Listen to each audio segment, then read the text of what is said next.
Salut tout le monde, on est parti aujourd'hui pour le 1443e épisode de l'After Zap Image. On va débuter les amis avec le premier résultat de cette 11e journée de Ligue 1. C'était hier soir à Lameno. Ça s'est joué d'ailleurs dans des conditions assez particulières, hein. Il y avait beaucoup de pluie hier à Strasbourg. Le Racing recevait Lille, les Lillois qui restaient sur un joli succès face à Lens le week-end dernier. Et bien Lille poursuit sa petite série puisque les nordistes s'imposent 3-0 du côté de Strasbourg hier, au terme d'un match complètement maîtrisé et dominé par les hommes de Paulo Fonseca. 3-0 grâce à un doublé de Jonathan David et puis un but aussi pour Rémi Cabella en fin de rencontre. Strasbourg qui n'a quasiment pas été dangereux de la rencontre. Un petit tir cadré par les Alsaciens hier, c'est beaucoup trop maigre.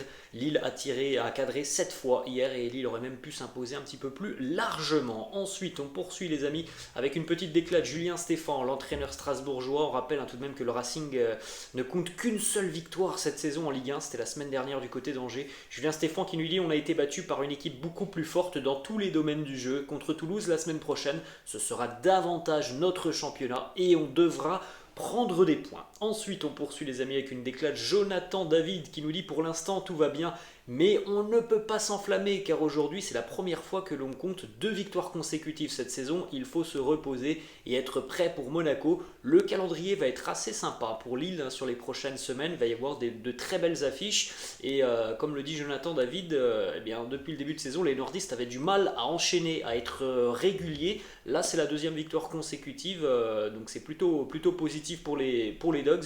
Espérons que ce soit le début d'une longue série pour les hommes de Paulo Fonseca. 2 petites stats les amis sur Jonathan David qui hier a inscrit un doublé donc sur cette rencontre.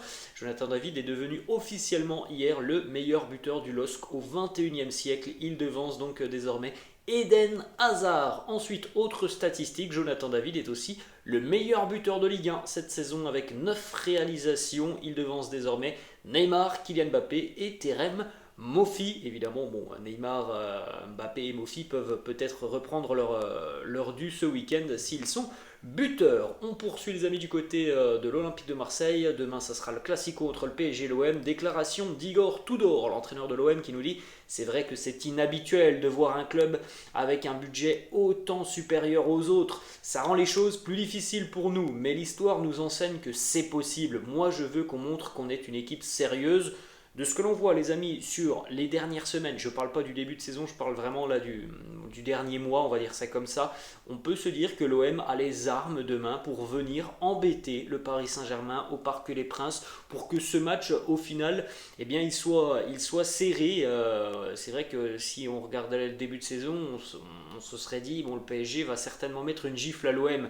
Franchement, depuis quelques semaines, je pense qu'on est plutôt en mesure de se dire que le match demain va être très serré au Parc des Princes. Si on voit un PSG toujours être dans la lignée de ce qu'il fait depuis 5-6 matchs maintenant, c'est-à-dire très peu efficace devant, au final très peu de situations par match, une équipe de l'OM très bien organisée, on peut se dire demain qu'il va y avoir un gros match du côté du Parc. Ensuite, petite information très positive pour le Paris Saint-Germain les amis, puisque hier, donc à 48 heures du Classico, Lionel Messi était de retour à l'entraînement. On va attendre évidemment aujourd'hui le groupe de Christophe Galtier. Petite déclat de Léo Messi donc sur les blessures, l'approche du mondial. Il nous dit: les blessures sont inquiétantes. N'importe quelle petite chose peut vous exclure du mondial, mais vous ne pouvez pas non plus jouer en y pensant. Vous devez agir normalement. On continue les amis avec cette fois-ci des déclats de Christophe Galtier qui était en conférence de presse hier. Christophe Galtier qui était assez remonté d'ailleurs en conférence de presse hier, parce que comme d'habitude il a eu énormément de questions extra-sportives. On ne lui parle pas de foot, on lui parle de Kylian Mbappé, on lui parle de l'affaire du char à voile, on lui parle de plein de choses, mais en général on lui parle pas beaucoup de foot à Christophe Galtier en conférence de presse, et ça commence à l'agacer. Voilà l'une de ses déclarations hier: je suis l'entraîneur du PSG, je suis heureux et fier,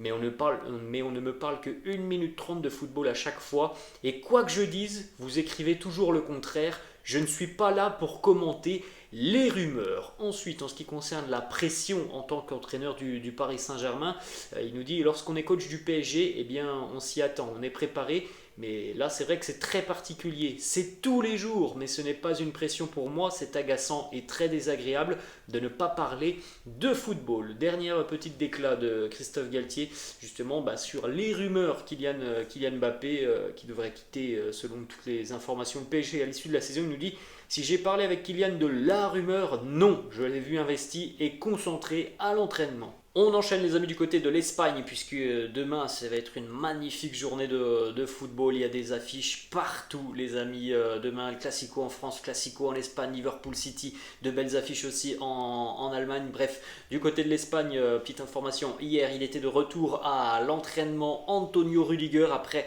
sa grave blessure, en tout cas le grave coup qu'il a reçu en milieu de semaine en Ligue des Champions face au Shakhtar où il a reçu donc 20 points de suture. Il était déjà de retour à l'entraînement hier. Il devrait, les amis, au conditionnel, être disponible pour le Classico demain, même si, voilà, je ne sais pas s'il sera titulaire, mais il devrait être dans le groupe merengue. Ensuite, une déclat de Carlo Ancelotti hier sur Thibaut Courtois. On est à 24 heures, les amis du Classico. On ne sait pas si Thibaut Courtois sera dans les buts merengue. Voilà la déclat de Carlo qui nous dit: Courtois va bien, s'il s'améliore, il jouera, mais nous ne le forcerons à rien. Donc ça, c'était hier. Il y a encore une séance d'entraînement aujourd'hui côté merengue. Donc on ne sait pas si ça sera Courtois ou Lunin dans les buts du Real.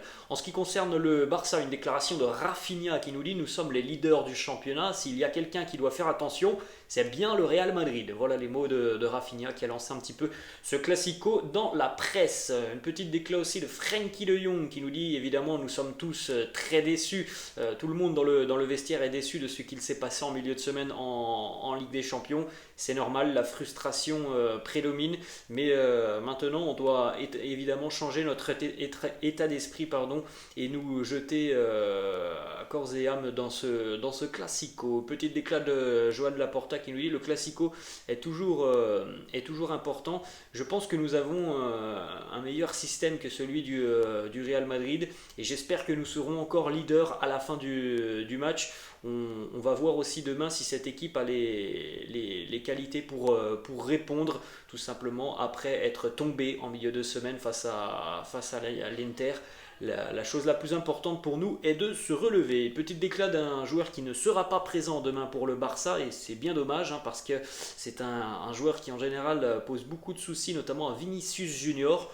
Ronald Araujo qui est blessé et qui aurait certainement beaucoup apprécié jouer ce Classico demain. Ronald Araujo qui nous en dit un petit peu plus sur l'attaquant le plus coriace auquel il a été confronté. Il nous dit: Karim Benzema, c'est un joueur très intelligent, il sait quand s'arrêter, quand bouger, comment bouger avec ses coéquipiers. Tu dois toujours faire très attention à lui.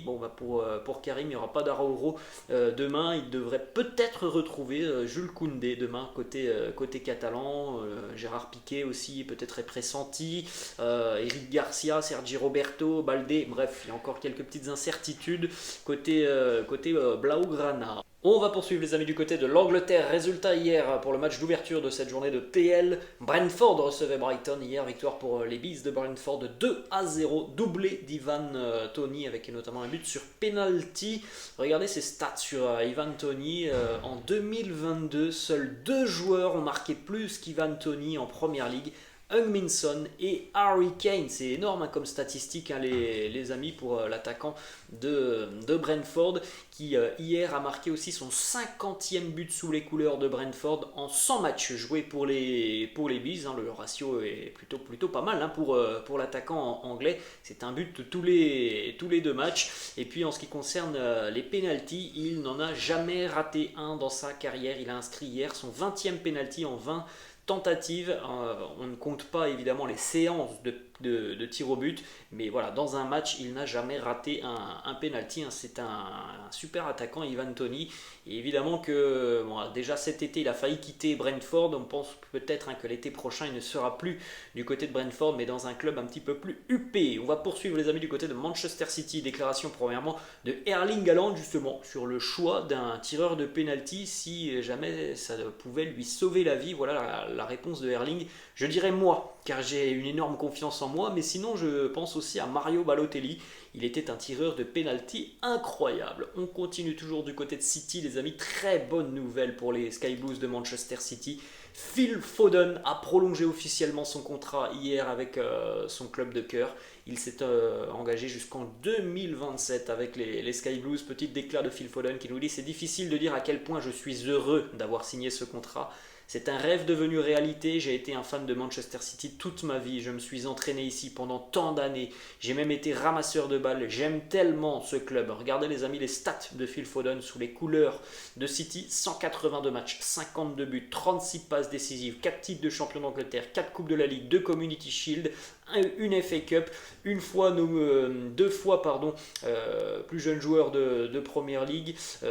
Il a aussi été élu dans l'équipe type de la Ligue des Champions, 2 fois nominé au Ballon d'Or. C'est un véritable crack. Ensuite, une petite déclat de Pep Guardiola. On est à 24 heures les amis d'un énorme duel demain entre Liverpool et Manchester City. Bon, malheureusement ce match il se jouera en même temps, enfin il sera sur la fin du match Real-Barça, hein. Ça va commencer à 17h30 ce Liverpool City demain.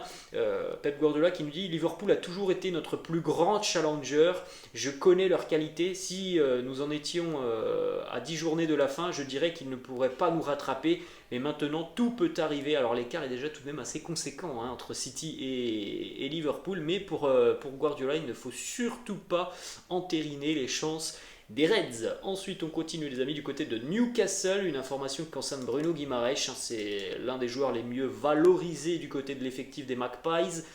Newcastle envisage une prolongation de contrat pour Bruno Guimaraes avec à la clé une revalorisation salariale. Il y a plusieurs gros clubs qui rôdent autour de la situation de Bruno Guimaraes, notamment le Real Madrid qui serait très attentif à sa situation. Ensuite on continue les amis du côté de Chelsea. Deux informations du côté des Blues qui sont très très très négatives pour Chelsea mais aussi pour leurs sélections respectives. Reece James qui a été touché en milieu de semaine face à l'AC Milan en Ligue des Champions, il va passer des examens en début de semaine. Certains médias anglais annoncent déjà une absence de longue durée qui le priverait du mondial. Et puis l'autre information qui concerne Chelsea mais l'équipe de France, alors on en avait parlé aussi en milieu de semaine cette fois-ci, l'équipe annonce que c'est terminé, il n'y a plus d'espoir pour N'Golo Kanté, il sera forfait pour la Coupe du Monde. Il est blessé, il a rechuté en milieu de semaine au niveau des ischio-jambiers et il ne devrait pas être rétabli à temps pour disputer le mondial. Terrible nouvelle évidemment pour l'équipe de France quand on connaît l'importance qu'il a eu il y a quelques années avec les Bleus, même si c'est vrai que sur les 2 dernières années on n'a pas vu beaucoup en équipe de France. Kanté était régulièrement blessé, mais quand on connaît l'importance qu'il peut avoir lorsqu'il est à 100%, c'est évidemment un énorme coup dur pour l'équipe de France. Ensuite on continue les amis du côté d'Aston Villa, petites informations chez les Villains. Le Brésilien Douglas Luiz signe un nouveau contrat à longue durée avec Villa évidemment.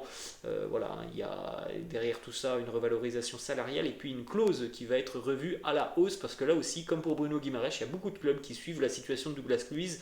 L'AC Milan a été longuement intéressé sur le mercato estival l'année passée.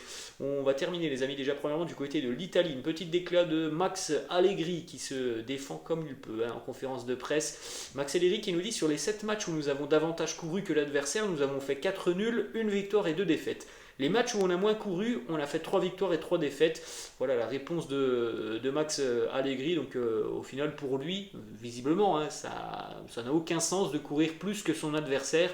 Bon, évidemment, c'est très peu représentatif ces résultats. Si tu ne fais pas les efforts dans le football, en général, tu vas le payer. Mais il nous sort tout de même un argument contraire. Max Allegri. On va terminer, les amis, avec une petite information en Allemagne. Le match d'ouverture de la journée de Bundesliga hier à Schalke.